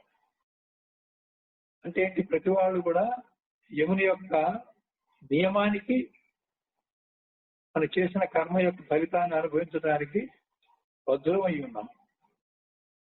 ఈ బద్ధత్వమే పాశం. కట్టుబడి ఉండటం, తప్పించుకోలేని స్థితిలో ఒక తాడుతో కట్టేసినట్టుగా ఉండటమే పాశం. మనం పశువు కాదు, అజ్ఞానం అనే పాశం చేత కట్టబడ్డాం కాబట్టి ఒక నిఘంటు అర్థంతో మనం కూడా పశువులమే. ద్విపాద పశువులం. ఇటువంటి పాశబద్ధుడైన వాడికి ముక్తి లేదు. జ్ఞానము వల్లనే బంధ నివృత్తి. జ్ఞానం కావాలంటే ముందు జ్ఞానానికి అజ్ఞానానికి ఉన్న తేడా ఏదో తెలియాలి. ఆ తేడా తెలియటమే వివేకం. ఆ వివేకం మానవ జన్మకి బుద్ధిజీవుడు అయ్యాక వివేకం వచ్చింది కదా, దాన్ని ఈ మాదిరిగా వాడుకోవాలి. ప్రకృతిలోనే గిరగిరా తిరగడానికి వాడే వివేకాన్ని ప్రకృతి నుంచి అధిగమించడానికి, ప్రకృతికి అర్థానికి పారమార్థానికి, ప్రకృతికి అతీతంగా ఉండేటువంటి, అసంగంగా ఉండేటువంటి పురుషుడికి, ప్రకృతి పురుషుల మధ్య దాన్ని దీన్ని వివరించుకునేటువంటి వివేకం ఉండాలి. వివేకంతో ఏది వద్దో దాన్ని విసర్జించేట్టుగా, ఏది కావాలో దాన్ని పొందేటట్టుగా, తర్వాత మనం పొందటానికి అనుష్ఠానము, విసర్జించడానికి శమతమాది శక్తి సంపత్తి, వైరాగ్యము ఉపయోగించుకుంటాం. ప్రకాశం వల్ల అంధకార నివృత్తి వలె కలుగుతున్నది. ఎట్లా అయితే వెలుగు చీకట్లు ఒక చోట ఉండవో, అంతకాలం ఉన్న చీకటి దగ్గర ఒక దీపం వెలిగించంగానే అంతా ప్రకాశవంతం అవుతుంది. చీకటి ఎక్కడికి వెళ్ళిందో తెలియదు మనకి. గురువు ఏమో జ్ఞాన ప్రకాశ రూపంగా ఉన్నాడు, శిష్యుడి యొక్క హృదయం ఏమో అజ్ఞానాంధకారంగా ఉంది. శిష్యుడు గురువుని తన హృదయంలో పెట్టుకున్నప్పుడు హృదయంలో ఉన్న అజ్ఞానాంధకారం అంతా గురువు యొక్క జ్ఞాన ప్రకాశం చేత పటాపంచలవుతుంది. ఇక్కడ ఏంటంటే ఈ చీకటి ఎన్ని రోజుల నుంచి ఉన్నా కానీ, ఎన్ని నెలలు సంవత్సరాల నుంచి ఉన్నా కానీ, ఒక్కసారి అక్కడ లైట్ వేయంగానే చీకటి వెళ్ళిపోతుంది. 10 సంవత్సరాలు బట్టి ఉన్నటువంటి చీకటికి కూడా లైట్ వేయంగానే క్షణంలోనే వెళ్ళిపోతుంది. నిన్న నుంచి ఉన్నటువంటి చీకటి కూడా ఈ రోజు లైట్ వేయంగానే చీకటి పారిపోయి అక్కడ వెలుతురే ఉంటుంది. చీకటి వెలుతురులో విలీనం కాదు, చీకటి లేకపోతుంది. అసలు చీకటి అంటే అర్థం ఏంటంటే ప్రకాశహీనము. ప్రకాశం లేకుండాటే చీకటి, ప్రకాశం ఉండుటయే ప్రకాశం. కాబట్టి చీకటి అనేది రెండోది కాదు. అసలు కానీ అజ్ఞానాంధకారంలో ఉన్నప్పుడు ఒక ప్రకాశం వస్తున్నప్పుడు ఆ చీకటి లేకుండా పోతుంది. చీకటి వెలుతురులో విలీనమైంది అనకూడదు. కాకపోతే ఒక ప్రతిబింబ ప్రకాశం బింబ ప్రకాశంలో విలీనమైంది అనొచ్చు. అద్దంలో పడ్డ సూర్యకాంతిని తిరిగి సూర్యుడి వైపు పెట్టినప్పుడు అద్దంలో ప్రతిబింబించిన కిరణాలు మళ్ళీ సూర్యుని వైపు వెళ్ళినప్పుడు ప్రతిబింబ కిరణాలు అద్దంలోనివి కనబడవు. అదే అద్దం మన చీకట్లో ఉన్న మన ఇంట్లోకి ప్రసరింపజేసినప్పుడు ఇంట్లో ఆ వెలుగు కనబడుతుంది, ప్రతిబింబ ప్రకాశం కనబడుతుంది. అద్దం ద్వారా వచ్చిన ప్రతిబింబ ప్రకాశం గోడ మీద కనబడుతుంది ఇంట్లో. అదే సూర్యుని వైపు తిప్పితే ఈ ప్రకాశం ఎక్కడుందో తెలియదు మనకి. ఉంది కానీ అది విలీనమైంది. ప్రతిబింబ ప్రకాశం బింబంలో విలీనం ఉందని చెప్పొచ్చు. చిదాభాస ప్రకాశం కూడా నేను అధిష్టాన బ్రహ్మ ప్రకాశంలో విలీనమైనప్పుడు అహం బ్రహ్మ కాస్త అయమాత్మ బ్రహ్మ అవుతాడు. ఇక్కడ విలీనం ఉంటుంది. అప్పుడు ప్రతిబింబ ప్రకాశం లేకుండా పోతుంది. అంటే నేను లేకుండా పోతుంది, చిదాభాసం లేకుండా పోతుంది. చీకటి విషయం అలా కాదు. జ్ఞానం లేకపోవడమే అజ్ఞానం. జ్ఞానం కలగంగానే ఇక జ్ఞానమే ఉంటుంది, కానీ అజ్ఞానం ఎక్కడిది? ఒక విషయం తెలియనంత వరకు అజ్ఞానం. విషయం తెలిసిన తర్వాత విషయం తెలియబడినప్పుడు అది జ్ఞానమే అవుతుంది. అప్పుడు అజ్ఞానం జ్ఞానం ఒకేసారి ఎందుకుంటాయి? అజ్ఞానం జ్ఞానంలో విలీనం కాదుగా. జ్ఞానం రాగానే అజ్ఞానం లేకుండా పోయిందంటే నేనెవరో నాకు తెలియదు అజ్ఞానం. నేనెవరో నాకు తెలిసింది జ్ఞానం. మరి తెలియకపోవడం అజ్ఞానం అయినప్పుడు, తెలిస్తే జ్ఞానం అయినప్పుడు ఇంకా అజ్ఞానం ఎందుకు ఉంటుంది? ఇది ఉంటే అది ఉండదు, అది ఉంటే ఇది ఉండదు. పగలుంటే రాత్రి ఉండదు, రాత్రి ఉంటే పగలు ఉండదు. రెండు ఒకేసారి ఉండవు కదా.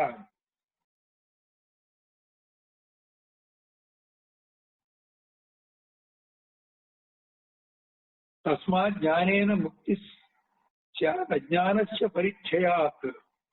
జ్ఞానముతే అజ్ఞానము నశించి ముక్తి కలుగుతున్నది. దీన్నే ఇప్పుడు వివరించాను నేను. వ్రతాని దానాని తపాంసి యజ్ఞాః సత్యం చ తీర్థాశ్రమ కర్మయోగాః స్వర్గార్థ మే వా శుభమధ్రువం చ జ్ఞానం ధ్రువం శాంతికరం మహార్థం. వ్రతాని దానాని, వ్రతాలు దానాలు, తపాంసి తపములు, యజ్ఞాః యజ్ఞము, సత్యం చ సత్యవ్రతము, తీర్థాశ్రమ కర్మయోగాః ఆశ్రమాలని గాని తీర్థాటనలు గాని చెయ్యటం, ఇవన్నీ కూడా కర్మయోగాలు. స్వర్గార్థమేవా శుభమధ్రువం. స్వర్గం కోసం చేసేటువంటివి, కొన్ని శుభాల కోసం చేసేటువంటివి ఏవి అంటే జ్ఞానం ధ్రువం, శాంతికరం, మహా అర్థం. వ్రతదాన తపోయజ్ఞములు, తీర్థ స్నాన కర్మ యోగాదులు పుణ్యమును కలుగ చేస్తాయి కానీ జ్ఞానాన్ని కలిగించవు. జ్ఞానం అయితే నిశ్చయాత్మకమై శాంతికరమై మహాప్రయోజనవత్తై ఉన్నది. అవే ఇహలోక సుఖానికి కానీ స్వర్గలోక సుఖానికి కానీ ఇటువంటి కర్మలన్నీ కూడా పనిచేస్తాయి. అందుకే ఉత్తమం తత్వచింతాచ, మధ్యమం మంత్రచింతాచ, అధమం శాస్త్రచింతనం, తీర్థాటనం అధమాధమం అన్నాం. తీర్థాటనం అనేది మళ్ళీ కర్మ. అక్కడ ఉదాసీనంగా చేస్తే పాపం ఉండదు కానీ పుణ్యం కూడా ఉండదు. భక్తితో చేస్తే పుణ్యం ఉంటుంది. పుణ్యం వల్ల పునర్జన్మ గాని, యజ్ఞయాగాదుల వల్ల కర్మకాండగా చేస్తే స్వర్గం గాని జరుగుతుంది. ఈ యజ్ఞం అనేది నిజంగా యజ్ఞభావంతో చేస్తే కర్మ లేకుండా పోయినప్పుడు మోక్షం అవుతుంది. మీ యజ్ఞం చెయ్యి, ఏదైనా చెయ్యి, నువ్వు ఏ లక్ష్యంలో చేస్తున్నావు అనేది అక్కడ ప్రధానం. లోపల తిట్టాలనుకుంటే బయటికి పొగిడినప్పుడు కూడా కాబట్టి నీకు పుణ్యం రాదు. కావాలని చెప్పేసి ముఖప్రీతిగా మాట్లాడుతున్నా లోపల నీకు ద్వేషం ఉందనుకో, బయట మాట్లాడిందే లెక్క కాదు, నీ మనసులో ఉన్న ద్వేషమే లెక్క. కాబట్టి పాపం అనేది ఉంటుంది. అంత వ్యతిరేకార్థం కాకపోయినా కర్మ పద్ధతిలో చేస్తున్న సేపు కర్మ ఫలితం ఉంటుంది. నిష్కామ కర్మ పద్ధతిలో అంతా బ్రహ్మభావంతో చేసినప్పుడు అది యజ్ఞం అవుతుంది. యజ్ఞంలో యజ్ఞం చేసే కర్త బ్రహ్మమే, హవిస్సు బ్రహ్మమే, సమితలు బ్రహ్మమే, చేయించేవాడు బ్రహ్మమే, చేసే యజమాని బ్రహ్మమే, ఫలితము బ్రహ్మానుభవం కూడా బ్రహ్మమే. అది యజ్ఞభావం. అలా చేసినప్పుడు కర్మ అనేది లేదు. బ్రహ్మని తిన్నాడు, బ్రహ్మలో నిత్యమయ్యాడు, అయితే బ్రహ్మలో బ్రహ్మమే హృతమయ్యాడు. అవంగానే బ్రహ్మమే వైశ్వానరుని చల్లార్చింది, అక్కడ ఆకలి అనేది తీరింది, అక్కడ తృప్తి అనేది కలిగింది. అంటే ఇదంతా కూడా బ్రహ్మ యొక్క లీల, బ్రహ్మ యొక్క విభూతి అని అనుకున్నప్పుడు ఉపాదాన నిమిత్త కారణంగా మనం పాపం పుణ్యం చేసేటువంటి కర్మ పద్ధతి ఇక్కడ లేదు. త్రిపుటి లేదు, ద్వంద్వాలు లేవు. త్రిపుటిని బ్రహ్మగా భావించాం, ద్వంద్వాల్ని బ్రహ్మగా భావించాం. ఈ అక్కడ భావన ముఖ్యం. ఎందుకంటే భావన చేతనే నీ కర్మ ఉంటుంది. చేసేది ఒకటి, చెప్పేది ఒకటి అయినప్పుడు, అనుకునేది మూడోది అయినప్పుడు అనుకున్న దాని ప్రకారం ఉంటుంది, అంతేగాని చేసిన దాని ప్రకారం చెప్పిన దాని ప్రకారం ఉండదు. కర్మ అంటడానికి మనసే మూలం కాబట్టి తలుపులలో, మాటల్లో, చేతల్లో ఉన్నప్పుడు కర్మ విషయంలో మనసులో ఏది ఉందో అదే ముఖ్యం. దాన్ని బట్టే కర్మ ఏర్పడుతుంది.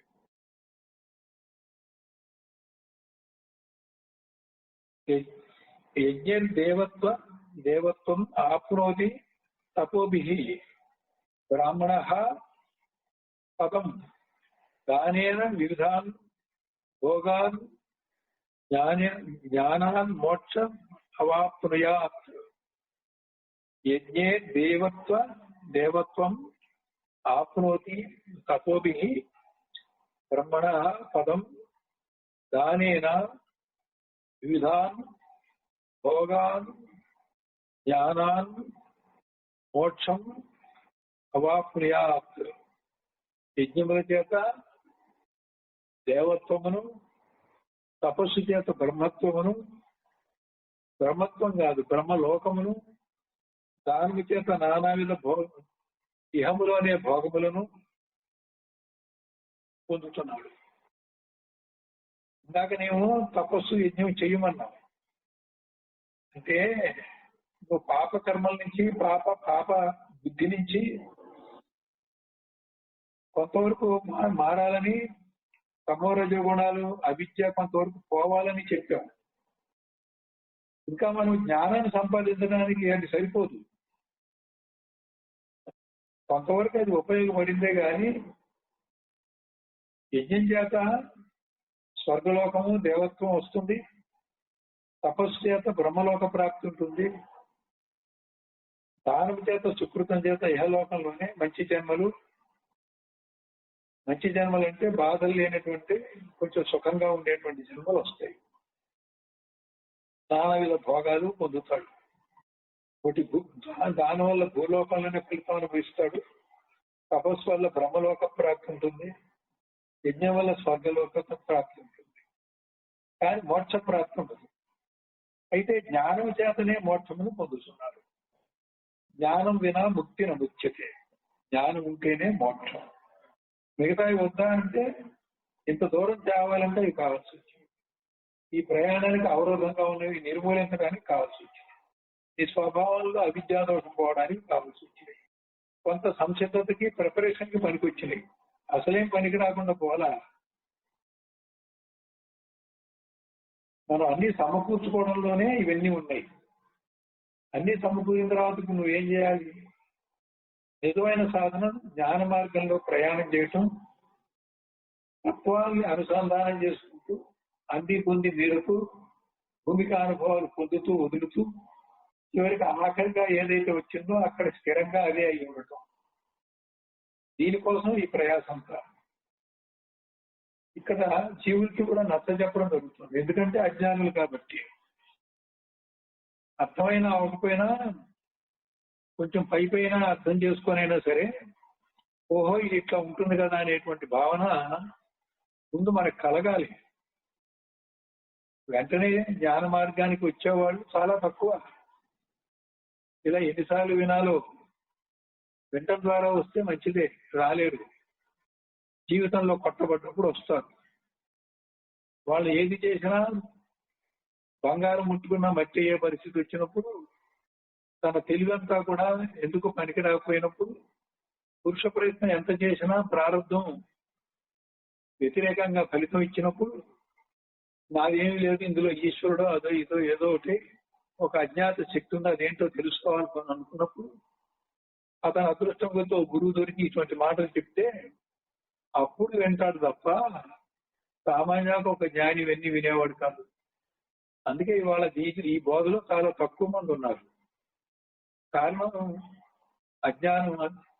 అజ్ఞానంలో ఉన్న వాడికి జ్ఞానం నచ్చదు కదా, ముందు నమ్మకమే లేదు కదా. నేను నమ్మనంటాడు. మన పని వాడికి నమ్మించడం కోసం చేస్తూ కూర్చున్నా ఇది వాదోపవాదాలకి దొరికేది కాదు. అప్రతర్క్యం అబోధకం అంటున్నారు గురుపాదకాస్త్రం. తర్కించితే తేలేది కాదు ఇది. ఎంత చక్కగా తర్కితరాన్ని ప్రతర్కం అంటారు. తేలదు కాబట్టి అప్రతర్క్యం అంటారు. తర్క్యం కాదు ఇది, తర్కిస్తే దొరికేది కాదు.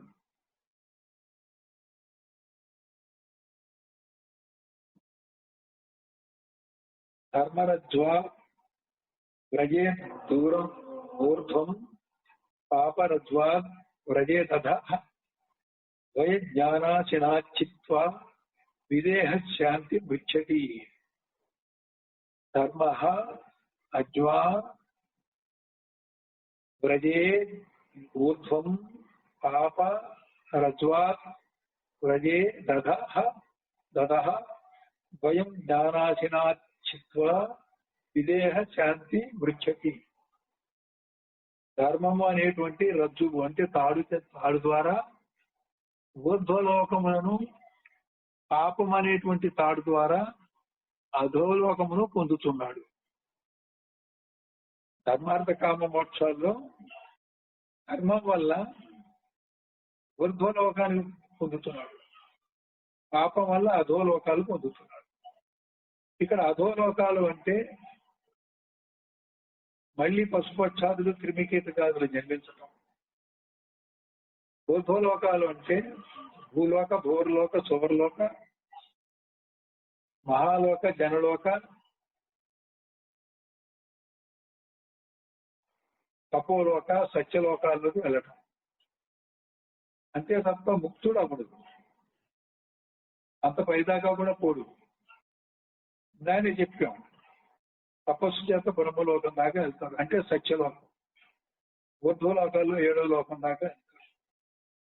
అంతేగాని ముక్తుడు అవ్వడు. ఈ ధర్మం అనే తాడు పైకి తీసుకెళ్తుంది, పాపం అనే తాడు పాతాళానికి తీసుకెళ్తుంది. నీచ జన్మలకి తీసుకెళ్లేది పాపము, ఊర్ధ్వలోకాలకి తీసుకెళ్లేది పుణ్యం. ఆ పుణ్యం యొక్క తీవ్రతను బట్టి, ఆ పుణ్యకార్యం యొక్క ఫలితంగా ఈశ్వరుడు ఇచ్చేటువంటి అనుగ్రహాన్ని బట్టి ఇవన్నీ ఉంటాయి. కనుక జ్ఞానమను ఖడ్గముతో ధర్మపాప ఆశములను రెండింటినీ ఛేదించాలి. అదేంటండి, పాపం పోవాలి కానీ ధర్మం కూడా పోవాలంటారు ఏంటి అంటే, ముందు పాపం పోవాలి, ధర్మం ఉండాలి, తర్వాత ధర్మం కూడా పోవాలి. ముందు పాపం చేయకూడదు, పుణ్యం చేయాలి. పుణ్యం చేయకూడదు అంటే చెయ్యకూడదని కాదు, నిష్కామంగా చెయ్యాలి. పుణ్యం ఎలా అంటుతుందో పాపం కూడా అలాగే అంటుతుంది, పాపం ఎలా అంటుతుందో పుణ్యం కూడా అలాగే అంటుతుంది. ముందు పుణ్యం బదులు పాపాన్ని అంటించుకునే బదులు పుణ్యాన్ని అంటించుకొని పుణ్య ఫలితం పొందితే కొంత సాధన చేయటానికి సుఖవంతమైనటువంటి ప్రతిబంధము లేనటువంటి జన్మ వస్తుంది. అప్పుడు సానుకూలంగా ఉంటుంది జ్ఞాన సాధనకి. ఇప్పుడు ఏం చేయాలంటే ఆ పుణ్యం చేస్తే లాభం అనేది మర్చిపోయి జ్ఞాన మార్గంలో జ్ఞానం వినా ముక్తిన ముచ్యతే అనే పద్ధతిలో జ్ఞాన మార్గంలో ప్రయాణం చేసి తీవ్ర మోక్షేచ్ఛతో ప్రయత్నం చేయాలి. దానికి పుణ్య ఫలితం అనిపించడం కూడా పునర్జన్మకి హేతువు కాబట్టి పుణ్య సంస్కారాలు కూడా పోవాలి. అందుకే జీవన్ముక్తుల యొక్క పుణ్య సంస్కారాలు జీవన్ముక్తికి పూజించిన వాళ్ళు సేవించిన వాళ్ళకి వస్తాయి. జీవన్ముక్తుని యొక్క పాప సంస్కారాలు కనపరంగా ఈ రెండు లేవు, కానీ ఆ అకౌంట్ లో ఖాతాలో ఉన్నాయి. జీవన్ముక్తిని నిందించిన వాడు బాధించిన వాడు వాడికేమో అతని సంచితంలో ఏదైనా మిగిలిపోయినటువంటి పాపకర్మలు ఉంటే అవి వాడికి అంటుకుంటాయి. ఈ ఖాతా వాడి పేరుతో ఉంది కానీ వాడిని ఏం బాధించదు, వాడికి లేదు. జీవన్ముక్తులైన వాడికి పాపపుణ్యాల లెక్క ఎంత ఉన్నప్పటికీ అతని నుంచి లెక్క అకౌంట్ వేరయింది. అజ్ఞానంగా ఉన్నప్పుడేమో ఆ అకౌంట్ వాడిదే అయింది. జీవన్ముక్తుడైనప్పుడు అకౌంట్ అలాగే ఉంది కానీ వాడిది కాకుండా పోయింది. వాడిది కాకుండా పోయింది ఇతరులకి ఆ పుణ్య సంస్కారాల ఫలితం అంతా కూడా వాళ్ళని పూజించిన వాళ్ళకి సేవ చేసిన వాళ్ళకి వెళ్తుంది. వాళ్ళని ద్వేషించిన వాడికి నిందించిన వాడికి బాధించిన వాడికి వాడు పాపకర్మ పోతుంది. కాబట్టి ఏ పుట్టలో ఏ పాముందో సాధు పురుషులు కొంచెం పిచ్చివాళ్లాగా ఉన్మత్తులా కూడా కనబడవచ్చు. చిన్నపిల్లలు తెలియక రాళ్ళేసి వాళ్ళని ఇబ్బంది పెడతారు. అలా ఎప్పుడు చేయకూడదు. మనకు అనవసరం, వాటి దాన్ని వాడిని వదిలేయండి. గుర్తించగలిగితే మహానుభావుని తెలిస్తే సేవ చేయండి, గుర్తించలేకపోతే బాధించకండి, నిందించకండి, ఎగతాళి చేయకండి.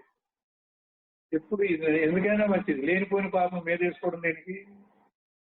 ఇలాగే ఒకసారి మచిలీపట్నంలో దొంతులమ్మ గారు ఉండేవాళ్ళు. ఒక లంబాడి వనిత. ఆమె అవధూత పిచ్చిదానిలాగా ఉండేది, దిగంబరంగా ఉండేది, పాతగుడ్డల మూట నెత్తిన పెట్టుకుంటూ పోతూ ఉండేది. ఎవరో ఒకళ్ళు అరుగు మీద మూట అక్కడ నింపి కాసేపు కూర్చునేది, పడుకునేది. మూట అక్కడే పెట్టి ఎక్కడనే తిరుగుతూ ఉండేది.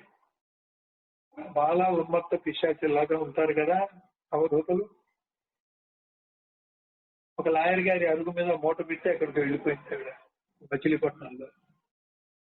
ఈ మూట ఏంటి ఇక్కడ ఉంది, పిచ్చి మూట అని కాలుతో తన్నాడు. ఆ కాలు కాస్త పనిచేయడం మానేసింది. ఎంతమంది డాక్టర్లు చూపించుకున్నా మళ్ళీ రాలా.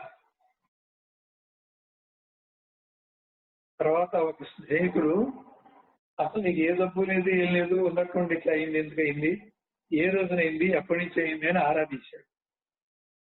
దానికి కనెక్షన్ ఉందని పాపం అనుకోలే. ఆ స్నేహితుడు కదిలించేసరికి వరుసగా చెప్పేసరికి స్నేహితుడే గుర్తించాడు. నువ్వు చేసిన పని ఇది, ఆ మూట తన్నావు, అవి ఎవరు అనుకున్నావు, ఆ మూట ఎవరిది అనుకున్నావు. కాబట్టి ఆ అవధూత యొక్క తన ఖాతాకి తన ఖాతా అయినా తనకి సంబంధం లేకపోయేసరికి అందులో ఉన్నటువంటి పాపకర్మ ఆ లాయర్ గారికి వచ్చింది ఫలితం. దొంతులమ్మ గారిని సేవించారు వాళ్ళు. చల్లపల్లి రాజాగారింట్లో ఒక చిన్న వంట మనిషి, పని మనిషి. ఆమెకి వచ్చి ఆమె జోస్యం చెప్పింది, నువ్వు రాణి అవుతావని. ఆ తర్వాత రాజుగారికి ఒక కొడుకు ఆమెను పెళ్లి చేసుకుంటే రాణి అయింది. చల్లపల్లి రాణి అయింది. కాబట్టి రెండు కథలు కూడా జీవన్ముక్తుల యొక్క పాపాన్ని, జీవన్ముక్తుల యొక్క పుణ్యాన్ని పంచుకున్నటువంటి ఘటనలు.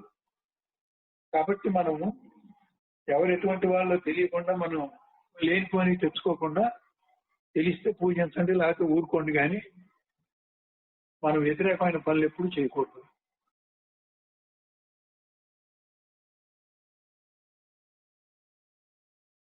కనుక ఈ పాప పుణ్యాలన్నీ కూడా జ్ఞానం అనేటువంటి ఖడ్గంతో నశింపజేయాలి. ధర్మపాశాన్ని పాపపాశాన్ని రెండు కూడా ధర్మపాశం ఎందుకంటే లోకాల్లో ఉంటే ఎట్లా ముక్తి పొందాలి కదా. నిజానికి లోకాలు కల్పితం. విశ్వామిత్రుడు రజోగుణంతో ఉండి త్రిశంకుని యొక్క ప్రార్థన విని తనకున్న తపశక్తి ధారపోసి స్వర్గలోకం నుంచి పుణ్యం క్షీణించగానే అతన్ని పంపిస్తూ ఉంటే త్రిశంకుని యొక్క ప్రార్థన విని అతను ఉన్న చోటే ఒక త్రిశంకు స్వర్గాన్ని సృష్టించాడు. విశ్వామిత్రుడు సృష్టికి ప్రతి సృష్టి చేయగలడు. దానివల్ల అతను తపస్సు అంతా ఖర్చు అయిపోయింది. మన తపస్సులు ఇలా ఖర్చు చేసుకోకూడదు. కేవలం మోక్షం కోసమే తపస్సు ఉండాలి. దానివల్ల త్రిశంకుని యొక్క స్వర్గము కల్పితం. అతని మనసుకు ఒక భ్రాంతిలో తాను స్వర్గంలో ఉన్నాడు అని అనిపించిందే తప్ప నిజానికి అతను స్వర్గంలో లేడు. మనం కూడా ఇప్పుడు భూలోకంలో ఉన్నాం, కానీ భూలోకంలో ఉన్న భ్రాంతిలో ఉన్నాం. లోకంబులు, లోకస్తులు, లోకేశులు అన్ని కూడా వ్యవహారం అంతా కూడా భ్రాంతిమయం. అలోకం అవ్వటమే మనకు కావాలి. దాని అవతల పెనుచీకటి అనేటువంటి సమస్య ఉంది. ఆ సమస్యలో ఈ పరమాత్మ ప్రకాశంతో లోకాలు సృష్టించబడ్డాయి. ఈ లోకాలు అలోకం కాగానే సమస్య మిగిలింది. సమస్య కావాల ఈ సమస్య మాయావరణలో ఉంది. ఈ సమస్య కావాల మాయ కావాల ఏకాకృతిగా వెలిగేటువంటి స్వయం ప్రకాశ బ్రహ్మం ఉన్నాడు. మన లక్ష్యం అది, లోకానుభవాలు కాదు. కాబట్టి లోకానుభవాలకి ఏ సంస్కారాలు అయితే ఉన్నాయో అవి కూడా జ్ఞాన ఖడ్గంతో నరికేయాలి. అప్పుడు పుణ్యము పాపము రెండు కూడా లేకుండా పోతే, అంటే అంతఃకరణ పాప సంస్కారం అయినా సరే మాలిన్యమే, పుణ్య సంస్కారం అయినా మాలిన్యమే. శుద్ధంతఃకరణ అయితే మాత్రమే అతనికి మోక్షం. అది గుర్తుపెట్టుకోవాలి. అటువంటి పుణ్యపాపాలు రెండు దాటినటువంటి ముక్తుడు ఎవరంటే విదేహముక్తుడు. అటువంటి విదేహముక్తుడు పరమశాంతిని పొందుతాడు. ఇక్కడితో ఆపడం 9 అయింది. కొంచెం నిదానంగా చెప్పమన్నారు ఎవరు, అందుకని పెద్దగా సాగలేదు, కానీ వివరాలు ఎక్కువ చెప్పినట్టున్నాను.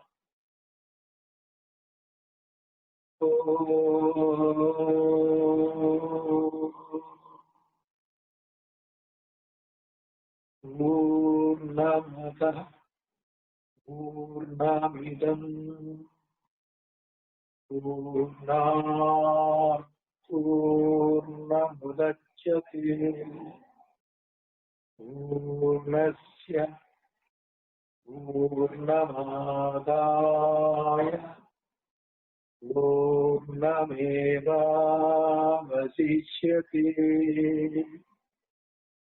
ఓం తత్సత్. ఓం శాంతి శాంతి శాంతి. ఈ ప్రవచనం కొంతమంది మహానుభావులు, కొంతమంది గురుపీఠాన్ని అలంకరించిన వాళ్ళు కూడా వింటున్నారు కాబట్టి వాళ్ళందరికీ నమస్కారము. వారి ఆశీర్వాదాన్ని కూడా కోరుతున్నాను. శిష్యులందరికీ నా ఆశీస్సులు. హరి ఓం తత్సత్.